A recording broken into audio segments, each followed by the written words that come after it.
All right, dude. Episode 93 of the Live Beyond Average podcast. Couldn't be 100, huh? Couldn't quite be 100, bro. Actually, for the true fans, we're at this is technically 96. There's three episodes way back in there that aren't labeled. Mm-hmm. So you're close to 100. But we are here today with Greg Den Berg. He is a committee member for 2% for Conservation. He's also a paramedic for Sandord Airmed here in Sioux Falls. Yep. Avid outdoorsman. Yep. And I've met him recently. I actually randomly watched a takeover he did for the Goat Alliance out in the Black Hills. And so it's kind of funny how the world kind of connects. He has some friends that live 2 blocks from me. And so just kind of crazy. Happy to have him on the show today. Greg, tell us a little bit about yourself and some of your, I love the background of how guys got started hunting and their mindsets and that Live Beyond Average mindset a little bit. Yeah, well, mine's a little bit different. So growing up, both my parents were teachers. So we would have summers off and we would hit the national parks, national forests, everything hard in the summer times. Yeah. So that's where really a lot of my outdoor love kind of came from. Sure. And then my grandpa also had a fishing boat that we'd go. I grew up in Bozeman, Montana, actually. Oh, nice. Okay. so you should have started it with that. I grew up in Bozeman. Okay. Well, see, now it's harder for you to ask me why I left. But, exactly. But because everybody asked that. But so we grew up going and fishing trout on one of the lakes. Awesome. And that was kind of the limit of camping, hiking, fishing was kind of the limit. Left there. Went to college, met a guy that basically kind of introduced me to pheasant hunting.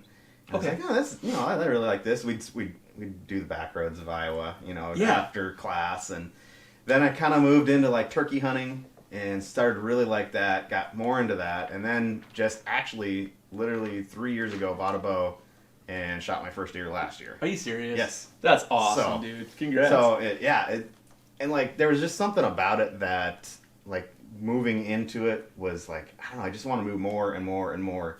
And I never in a million years when I first started, shooting pheasants, we went and shot some ducks once in a while, never thought that I would have been shooting a bow and deer hunting. But here I am, exciting. I guess. So, the evolution of how you started, of just being in the national parks, to then get your first bow kill, dude. So it's, that's really just kind of where everything, and it's always been a progression of wanting to be involved more and more. So, and I don't know, it's maybe a little bit of an addiction, so to speak. But a good one, at least, a healthy one. Yeah, exactly. So what, you went from the pheasants to the turkey. What pushed you to even go, was it just bird to bird, or was it just an option, hey, there's nothing to do in the spring right now, I want to go do? What happened? How'd that happen? I think it just interested me more than anything. There was something about it that, of course you see the old, Drury Outdoors and all that. Oh, yeah, of course. The old Primos shows about turkey hunting, and it's I want to do that. And so that's kind of what drew me into it, and I started and failed miserably for a long time. But now, I've got it a little bit more figured out. Nice. Not all the way, but figured out. So I just got one up by up northeast South Dakota this spring, so that was fun. Awesome. Went with a friend, so we had a blast doing it. It's just that's actually honestly the best part about it. I always tell my wife that I just come back feeling so much better because I've been out with a friend or even just by myself. It's just enjoying it, being out and living life.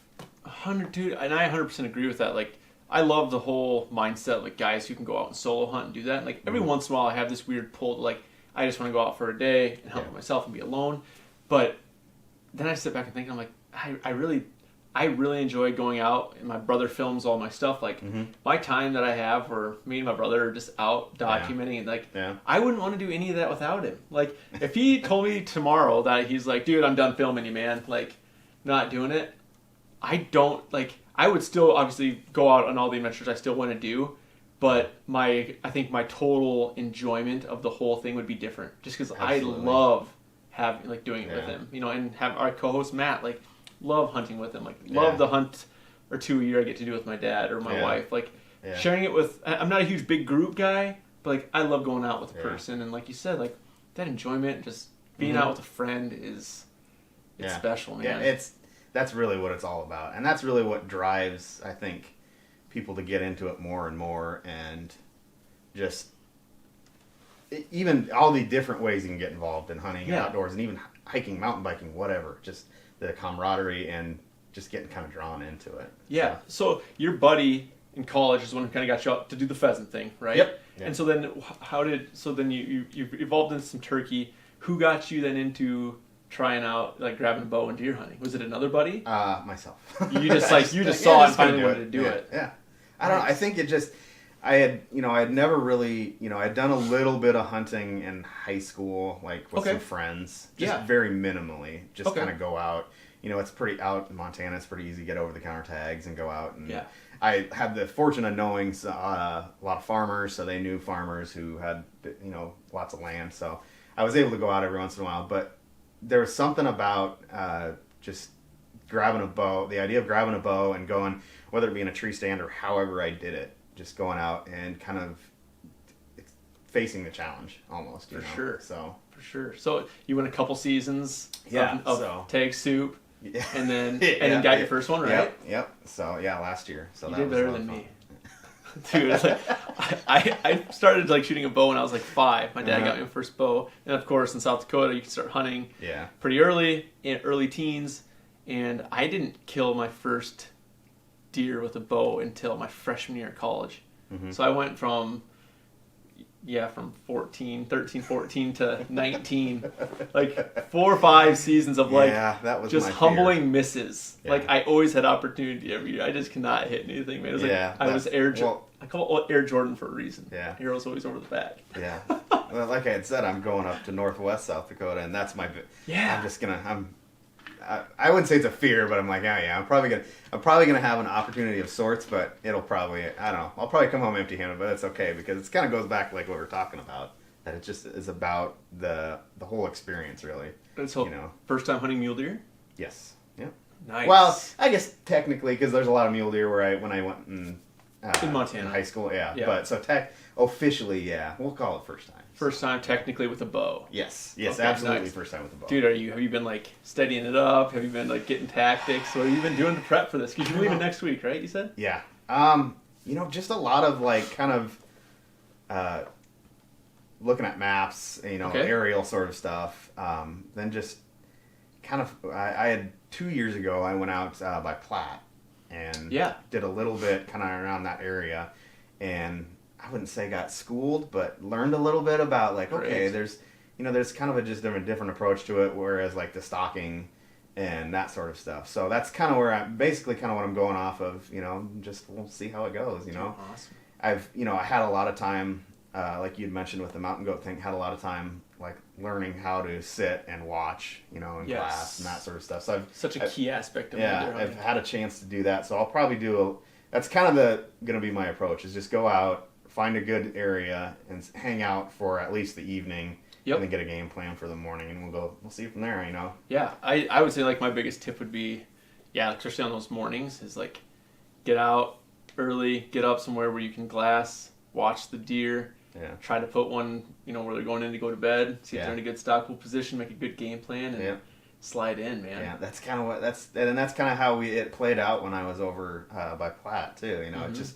We were just basically kind of milling around, and all of a sudden we found one, and we tried to circle around, and he darted off. I don't think we necessarily bumped him, but he just kind of got up and left. So, but it was a learning experience, that was for sure. That's awesome, dude. I'm pumped. So you said you got started with pheasant hunting. Are you doing some pheasant season in South Dakota? Opens this weekend. Are you doing anything this year? You went out? Oddly enough, I've kind of gone away from that. Like me too. So, dude, me too. I don't know. I think it's more. It's just opportunity is tough. Sure. In this larger area. So, and then jobs, all that, right. To be able, like in college, to be able to be done with class and hop in a vehicle and go out, and you can kind of spend some time and find those little honey holes that nobody's at. Yep. Now it's kids and work and so. So that 100% agree. Not to say that it's tough to go pheasant hunting, but it just makes it a little bit more challenging. So I just haven't spent as much time, like with deer hunting. I can dedicate my Saturday, say like, all right, I'm getting up. I'm going to sit in the tree stand, and then that's kind of my day, That's that. You know exactly where you're going to be. Yeah. And I think with deer hunting, too, it's like you can dedicate days, time off away from work where you're like, you feel like you're really getting a lot out of those days off kind of thing. I don't know. That's how I feel. I grew up, jumping out and pheasant hunting and grouse hunting like mad every day. And it's just funny, like I may be getting an afternoon a year where I'm like, hey, let's just grab the shotguns really quick to say we did it. We live in South Dakota, we probably should. Yeah. But it doesn't excite me as much as going out in big game hunting. I think there's just the anticipation of the big game hunting is really neat. Now, if my son had any say in it, though, he'd make me do it every day because he loves pheasant tacos. So, you got a good recipe for that? Just standard old brown up the pheasant and some taco seasoning, and he's good to go. He loves tacos. Nice, good for him. We're taco fans around here. So some of the volunteering I do, the Wild Turkey Federation puts on they call it the Rooster Roundup, which is a hunt for disabled people, folks that have they're say in a wheelchair, and it'd be challenging to get out in a field and do pheasant hunting. Yeah. So there's a great place up by Flandreau that donates all the land and time and guides, and so I get to bring home some pheasants, so that kind of tides them over. Nice. So, but that's probably more rewarding than me going out and pheasant hunting, is helping guys like that go hunting. That's awesome. So, how old's your son now? He is 8. I think you might have some pheasant hunting in your future. Oh yeah, we'll probably will. I'm sure he'll be on board with that. Yeah, you got to get him out for that. That's awesome, man. That's awesome. So you got the archer deer coming up next week. Probably not any. Do you have any rifle tags this year? No, I actually applied for the rifle tag out there, but I didn't get it, obviously. That's a very hard one to draw. It's taken. A guy I talked to, he says, I think it's up to about 6 years now. Is around kind of the. There's some guys with over 10, I think, that didn't draw this year. Yeah, so it's a long one. So that was kind of his thoughts on it. So I don't know. I figure I'll go up there and see what it's all about. And yeah, dude, that's the nice thing about having the bow. Yeah, I went. One of the things I had done though, just recently, I went antelope hunting. Nice. 2 years ago by myself, just kind of tried it out, and that was a blast. I kind of the way this fall worked out, I didn't have a chance. I was like, I better not do it, but I definitely want to go do that again. That's a lot of fun. I love that. It's kind of the easy going sort of. Like you don't have to scout to have success. Yeah, you can go out and spend a weekend and I found myself getting kind of that mindset of like get up and hit it hard, and I was like, you can actually kind of get up and you can go find a good spot to sit while the sun's coming up. You don't have to like worry about getting in there and where's the wind. You can kind of just find a spot and go from there. So and you can just hike around. Like you don't like your area, you just I want to hike over to that little area over there, and you can hike and watch and glass, and you find something a little ways away, you can move in a little closer. Like it is a fun. It's just a different feel than deer hunting. Completely. Absolutely. So dude, that's fun. I'm glad you made it here to South Dakota. How many years in South Dakota have you been then? So we have been here, I think it'll be about 9 years now. Okay. Which I absolutely like. The opportunities out here for outdoors are just phenomenal. So that's one of the great parts about living here. So that's cool, man. That's really cool. And so, paramedic. Yep. Obviously, that's going to keep you insanely busy. I can't imagine. Can't imagine. But tell me a little bit about like the 2% for conservation and kind of what you're doing with that. Yeah, I'd love to hear more about it. I obviously know about it because I've heard it's been growing, definitely popular the last couple of years. And as an outdoorsman, you start seeing the logo around. Mm-hmm. You see other companies that are partnering that are being part of it. Yeah. But I definitely haven't sat down and studied it. Yeah. So I would like to hear about it. So I think a good place to start with that actually is to talk just really quickly about other organizations because the executive director for 2% for Conservation. I had mentioned to you the other day that he kind of puts it as 2% isn't the main course. It's a kind of a seasoning or it's an appetizer.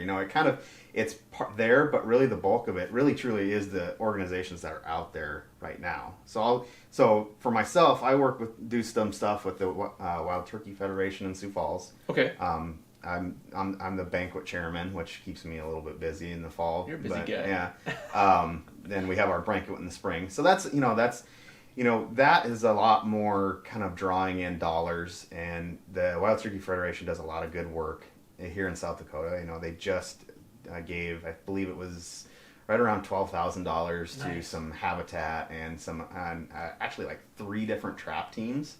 That's cool. So, and I think one of them or all of them are right local in the Sioux Falls area. So so that's a kind of for myself.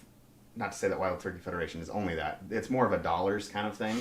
Okay. And then a couple years ago, I was listening to a podcast and heard about the Rocky Mountain Goat Alliance, which they started out in Montana, but they actually do help with a goat survey in South Dakota in the Black Hills. Yes. Which a lot of people are surprised to hear that there's goats in the Black Hills, which that's a whole interesting story too, how they actually were brought to be in a zoo and then they escaped, and now here we are. So. And now if you go to Mount Rushmore and you're lucky, you might see one. They're in the parking lot. They're in the dandelions. Exactly. Exactly. But so that was, and actually that really fed my I want to do something. There was something when I started hunting. Is I want to do something. And I couldn't quite put my finger on it, and I was like, you know what? I'm just going to go out, and it's a lot of fun. Even if you don't hunt, if you just love to be outdoors and watch wildlife, it's awesome. It's so much fun to go watch them. And so you go up and you show and you kind of help with the survey. And the cool part in South Dakota is the management plan actually includes this survey as part of it. So you're really part of what's going on with wildlife. Yeah. So that's first person hands-on. Yeah, it's really hands-on, and it's just a lot. And it's a super laid-back atmosphere. I've met a lot of cool people who I stay in touch with every once in a while throughout the year. And so that kind of led me up to 2% for conservation, which the kind of the mission of 2% is to create an alliance of businesses and individuals that are going to ensure that hunting and fishing continues by giving their time and money to fish and wildlife conservation. So basically, there's kind of two different arms of it. One arm is the business end of it. The business end of it basically certifies businesses, and is a way to kind of recognize these businesses that are giving back money and time. Mm-hmm. And then the other side of it is the individuals. So it's the same thing. You're giving money and you're giving time. Right. So with the businesses, there's a little bit more of an official process of, showing that you do give your money to organizations that are conservation minded. It doesn't have to be, say, like an elk foundation. If it's a local stream, kind of, they're trying to protect a waterway, that's totally doable. The point of it is to further conservation through kind of private partnerships. Okay. And then on top of that, then they also want to throw in the piece of donating your time back too, because really that's really where it boils down to. Because if you look at it, if you just Google the GF&P South Dakota budget, you'll see there's a shortfall there with the tags, and a lot. It's not just enough to go out and buy a tag. We kind of have to step up and give our time and money. So then individuals is the same thing. You give money. The 2% comes from 1% money, 1% time. Yeah. And individuals is the same thing. It's a little bit more honor system. It's kind of hard to say that, oh, here's my tax return. Right. Right. So, but the standing statement, as you will, is if you lie about it, you'll get Lyme disease, and you'll never catch fish again. Right. Yeah. So, good luck ever killing that nice deer you want. So that's kind of the standing statement about that. Sure. But so that's really where the bulk of what 2% is all about, and really it started to be really show that where it's gotten grown as being a lifestyle, of giving back and giving your time, going and doing a lake shore cleanup with the backcountry hunters and anglers up in Sioux Falls. They do a couple of those every once in a while, even in not just in Sioux Falls, in South Dakota, helping out with a banquet, cleaning up Big Sioux River downtown Sioux Falls. That's what it's about. It's about businesses getting recognized for the work that they do, mm-hmm. and then there's this thing called, they like to talk about the loop, where if they give back and then you get by from them because you recognize that they're giving back and that's what you care about too, it's kind of this big loop where it's just, we're going to further ourselves. If you think about it, there's just that report that there was $47 million in outdoor economy, or 4.7 billion, I'm sorry. Yeah, yep. In outdoor economy. I just think if 1% of that went back, and then also 1% of all the other stuff, not just all these other businesses, because you don't have to be a outdoor supplier. There's breweries that are certified, there's coffee companies, there's nutrition companies that are so it doesn't have to be just an outdoor thing, because it's all about caring about the outdoors, not necessarily that you directly work with them, but you care about them and you want them to continue. Right, you care about just nature in general. Yeah. And I think that's one thing that's always forgotten in a lot of this too, is just the fact of conservation and nature and all that stuff goes all the way back to just like enjoying a national forest, enjoying a national park, like all those things. Like if you love camping, like you're not really into hunting, but you love hiking or you love camping, like that all ties into the same thing. And you know, and there that's almost even more a little bit more important because there's not as many funding avenues for actual conservation work for fish, wildlife, and even habitat in the camping space. I'm not saying it doesn't happen, but there's not as much as, you know, hunting has tags, excise taxes. Right. A lot of the organizations that give back are hunting related. You know, I mean, if you Google conservation org, probably the first 100 of them are all like more hunting related. So, but yeah, just enjoying the outdoors. It's just as important, you know. So that's really interesting. I didn't really know the whole avenue about that, and like obviously, like even your shirt says like time plus money. Yeah, equals fish and wildlife. Yeah. Yeah, and so it's just I've never sat back to actually look at it. Like definitely seen the logo. And seen it, but it's just one of those things like digging a little deeper into it. And I do want to circle back to like the Dakota Lions stuff, like how that kind of like triggered back and how you like wanted to get involved more, like because I've followed along.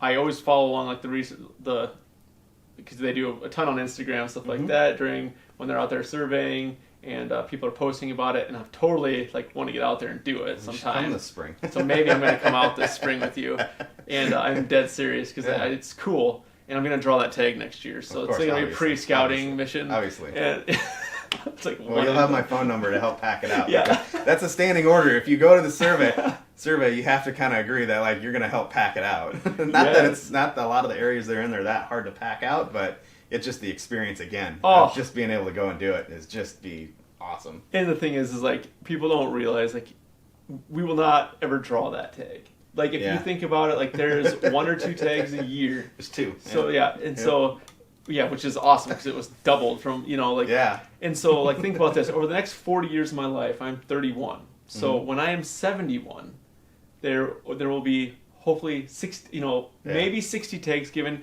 I mean, maybe the herd does well and there's 3 tags 1 year. Maybe it actually goes absent, there's 1. So let's hope there's 60 tags over the next 40 years. But there is 8,000 people applying for those 60 tags. So it's like, you always think about like, oh no, one day I'll draw that. In reality, it's like, you know, it's a good chance you won't, but it is a risk I will put in for and apply for every single year. I make my yearly donation, as I call it. So. Exactly, it's a yearly donation with a small chance of something really super cool, you know?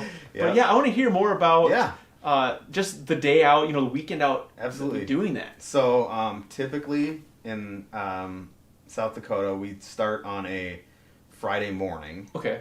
So a lot of people show up on Thursday. Typically I'll take it. What's kind of nice about living over here, you don't have to leave right away in the morning. You can leave after work, and you get there a little late, but it's not bad. There. Yeah. So Friday morning, you kind of get a little bit of briefing. A lot of times, there's biologists involved. Like I said, you know, that's part of the management plan for South Dakota. So, so you kind of get a briefing from them. With mountain goats, the big thing is identification of male versus female. So, so they talk about that a little bit. Then you kind of formulate a game plan. The whole southern hills area where they're at is kind of divided into zones. Okay. And you break up into teams and you head out. You know, some of us who've been out there will be able to walk right to where they are. But it's still a lot of fun, and I've just learned a ton about watching big game like that in general. So that's kind of fun. So you go out, and then you have a log sheet where you log time of day, where you're at, male or female, are maybe unidentifiable, which a lot of times you get those because you're just kind of far away and it's really hard to see. Yeah. So, and then kids, is they're young with them. And that's basically, you kind of spend your day doing that. You spend all day out, and then you come back, have barbecue with everybody, go to bed, wake up, and do it all over again on Saturday. Some people do it on Sunday morning. Some people use that as time to get home. Back. But you typically Friday and Saturday. Is how it works. Nice. So, and I did another one of those in the Bridger Mountains outside of Bozeman this summer. Ooh. So nice. that was kind of a bucket list for me. I grew up skiing in the Bridgers, so yeah. So it's really fun to do that. It's similar setup. Go out, observe, log. It's just kind of, like I said, it's just kind of cool to be part of, as somebody who doesn't work for Game and Fish or BLM or whatever. Yeah. It's just hard to not, like, sometimes you don't feel like you're actually involved in it. I pay my dues, so to speak, and right. But so it's kind of fun to do that. Well, and what a great way, like you said, to get involved, to learn some things. Yeah. And as we know, whether you want to admit it or not, life is very heavily dependent on networking. Oh yeah. And so it's a great way to meet people. You know what I mean? You're trying to get involved in the outdoors or learn how to hunt or anything. Like, what a great way to go meet some people that are probably going to be more than happy to give you some tips or to help you or to plan a trip with you. Like, it's a great opportunity and one that's fun because you're actually out in it. Yeah. Like, I want to do that. It's a blast. Yeah. You should definitely try and make it this spring. Typically, it's been a yearly thing. I haven't heard much about it yet, but typically they try and do it every year. So I just plan on doing it every year. Is kind of how I approach it. Yeah, of course. So what? I don't know. Maybe you can't answer this. Like, what are the total? Like that you guys counted that weekend? What was the total number? Do you remember? Off the top of my head, I can't remember the exact number. Sure. But the number based on the equation that we came up with, based on the equation, stands firm with that 150 to 200 range. Nice. The plan that they're trying to they want it to fit into, and they kind of want to manage it at that level. Yes. Because there's only so many places in the hills that they're sustainable. Right. A lot of it has to do with the trees. So with mountain goats, they really depend on that zone from, like, say, rocks, trees, kind of that meadow zone when you're up in the mountains. They depend on that, and there's only so much of that because of the elevation. Right. So that's kind of the range they want. But yeah, the number we came up with played right into that equation of, okay, we do have X amount, 150 to 200 range. They're at an adequate number. Yeah. Yep, they're happy with that. Awesome. That's good news. Yeah, they're healthy. They haven't had any. Initially they actually, and interestingly enough, when the very first survey, they found a goat with some sort of or some disease it had, and I'm not sure if they noticed it on the mouth or something. I can't remember exactly how it all played out, but okay. It was kind of cool because they picked up something that the biologist hadn't really seen yet. It's spring, so they hadn't really seen them over the winter, and so you kind of get involved in that way too. So yeah, you're watching for any type of data information you can give back. Yeah, that's awesome, man. I'm glad we got to talk about that. 'Cause that's something I've been curious about for a couple of years. It's a lot of fun. That's cool. Well, let's kind of switch gears a little bit. Obviously, like, what you do totally falls into, and that's why you're here, obviously.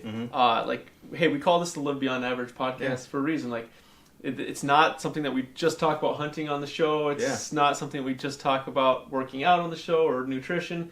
It's very broad, and so that's what makes it kind of fun. Yeah. But what does living beyond average like really just mean to you? Like, and how do you feel like you apply it in your life? I think, kind of like I talked about, it goes back to, like I said, there was just this urge to, I think everybody has it, and whether they act on it or not is another topic. Right. I think everybody has it where they want to do more. They have something they care about and they want to work on it. And that's what drew me into 2% for Conservation. Is it's some, that, honestly, that's a first step. Is what do you care about, and that's kind of where you go from there. So how you apply your time and your money, but that's really, living beyond average is just kind of putting an extra effort into it, and going back again to, like we talked about with just buying hunting tags, is that really pushing yourself to really make sure that the thing you truly love keeps going? You know, and you can apply that statement to anything. You can apply it to family. You can apply it to your nutrition. Exactly. Being a better husband, dad, father. Yeah, you have to apply. You have to push yourself a little bit. So. Right. Yeah. Exactly. Yeah. I love it, man. It's really cool. Like, so what if somebody wants to get involved in anything that you talked about today? Like, reaching out to you obviously would be a great avenue. They can always reach out to me too if you're having trouble finding your information. But what's some of your information maybe that they could reach out to you? Well, probably the best way is to go to fishandwildlife.org. That's 2% for Conservation's website. Okay. There's a section called, I I think it's committee members or regional committee.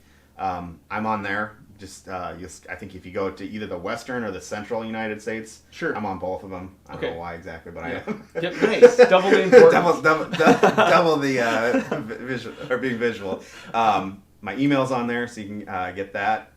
If you see anything I've done on Instagram, whatever, feel free to message me. Yeah, what's your Instagram handle?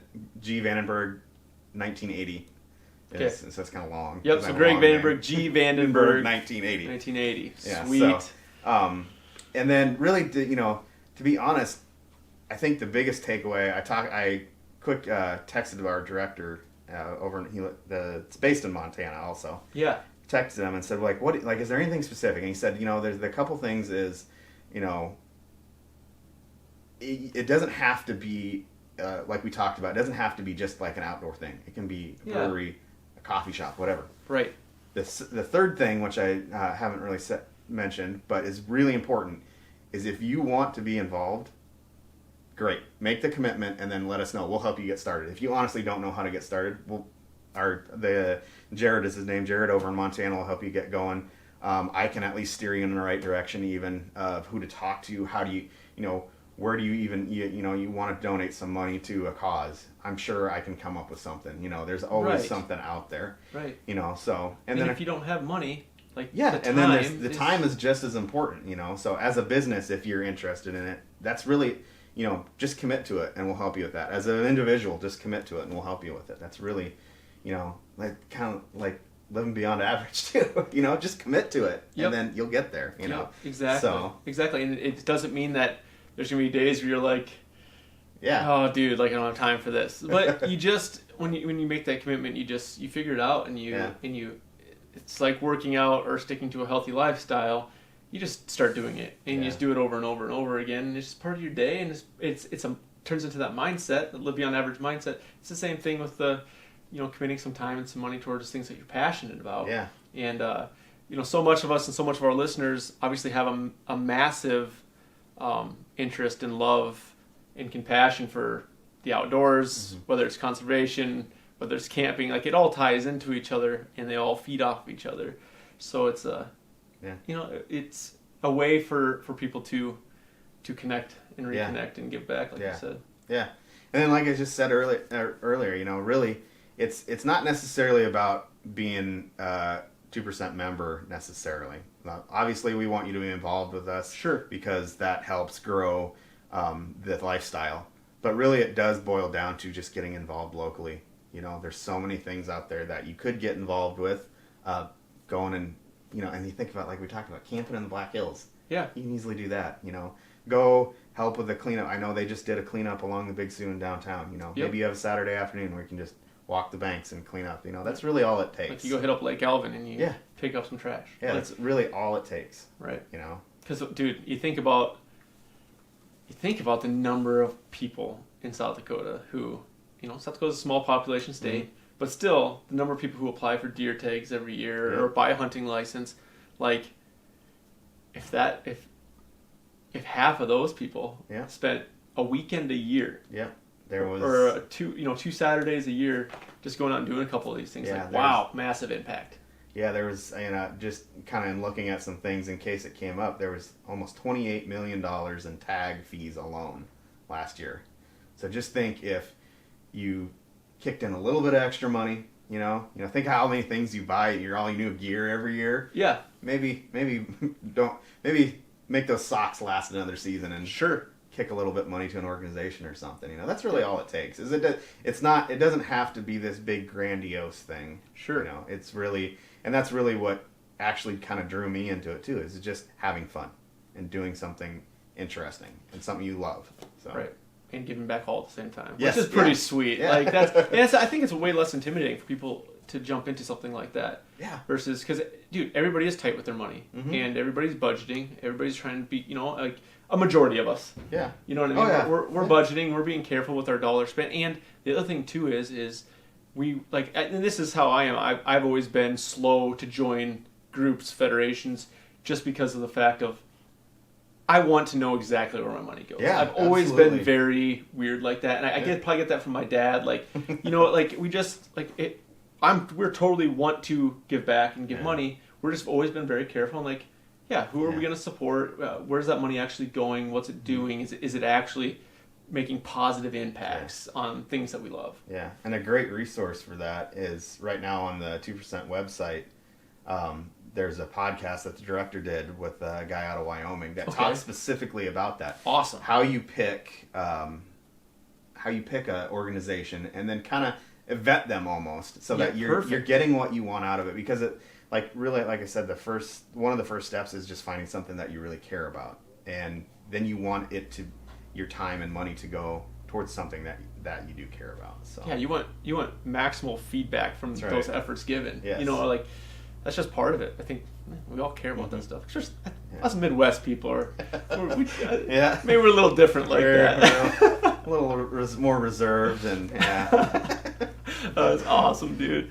Anything else you want to cover today, man? Anything else you want to talk about that's in your mind? I'm open. We were talking about chickens and possums. We were talking about chickens and possums upstairs before we started, like talking about living back here with Little Open, back where he lived. And I told him I was jealous of that he had some chickens back home. Yeah. No goats though. No goats. No goats. Just a few. Yeah. If any city people are listening, no goats. There's no goats, and we're not over the city limit of 4 dogs. I just really appreciate letting me come on and talk about this. This. Like you had said, 2%'s a fairly new organization. It's only about 3 years old, and it's great to have the chance to talk about it. I hope that people get interested and reach out to me. And like you said, if they want to reach out to you, that's totally cool. I'm sure I can direct anybody back. Yeah. So I don't know. I just really encourage people to think about what they're taking out of the outdoors as far as enjoyment and animals, and then maybe just give them back a little bit. It doesn't, like I said, it doesn't have to be a lot. Right. Just 1%. Just 1%. Exactly. Or 2% actually. 2% total, 1% time, 1% money, right? I actually didn't know that was the combination 2% either. Oh, okay. Like I thought, if I would have had a quiz and it said what did 2% mean, I would have put 2% I would have put dollars with it. Yeah. So that's some great education. Yeah, that was a real the guy who kind of started it. His name is Jeff Sposito. Okay. That was a big part of he felt strongly about recognizing the volunteer part of it. So awesome. It's different. Yeah. I think that's why I'm interested. Yeah. You know what I mean? Like that's why it interests me. It's just it's different. I think so much of what we do is, and our mindset like that is just it's different. So I'm attracted to those kind of things. Yeah. So that's awesome, man. Well, I love to hear it. I really appreciate you spending the time coming down to my place and filming the podcast today, and obviously meeting a new friend. Yeah. So that excites me too. Have me on again. We'll talk about chickens. Dude, I think the possibility we could probably spin off and have a whole new podcast. Backyard chickens. Backyard chicken podcast. Actually, you probably need my wife down here because she's a little bit more crazy about it. That's awesome, man. I love it. And that's the thing. Like, we just cut a podcast here last week with one of my co-hosts, and like we didn't have a subject at all. I'm like, dude, let's just sit down and just chop it up, And sometimes the best podcasts just come from like, dude, let's just sit down and chat. So I'd actually really like to do a podcast in the future with like, just get a group of like 6-8 guys and round table and just like set the camera up and just start chatting. It probably end up being like a 4-hour podcast, but I think it would be awesome. Yeah, well, I think especially with guys that don't know each other. Yeah, because you get varying, even just like today, the varying backgrounds of how we've been in the outdoors. Yes. It's just there's so much to like take away, like something that interests you about how I got started, and it interests me, and like how have you grown, and since you've been shooting bows since you were 5, that's kind of cool. So everything's like how we jump into it's totally different. Yeah. And each way is awesome. Yeah. You know what I mean? Like, I've been shooting since I was 5, had nothing to do with my success in the field. You know what I mean? Like, you picked up a bow and a couple years later you got one. Like, it's just funny how it doesn't matter. There's no wrong way to enter. Yeah. Just get involved. Yeah, it's just follow what you really are passionate about, really. Exactly. And that's anything in life. Like, you just gotta if there's something you want to go after, you just got to go after it. Like, we just kicked off Secret here, 6 weeks ago, and it's our, I sat down with a buddy in 2012, so we worked on Run to Gun all of 2011, launched it in 12, and in 2013, I was sitting at Fitness 19 in Sioux Falls where I was training, and I was working with some design stuff with a buddy, and he lives out in Rapid City now, and we were talking about, this. We were talking about the supplement line and wanting to get it going.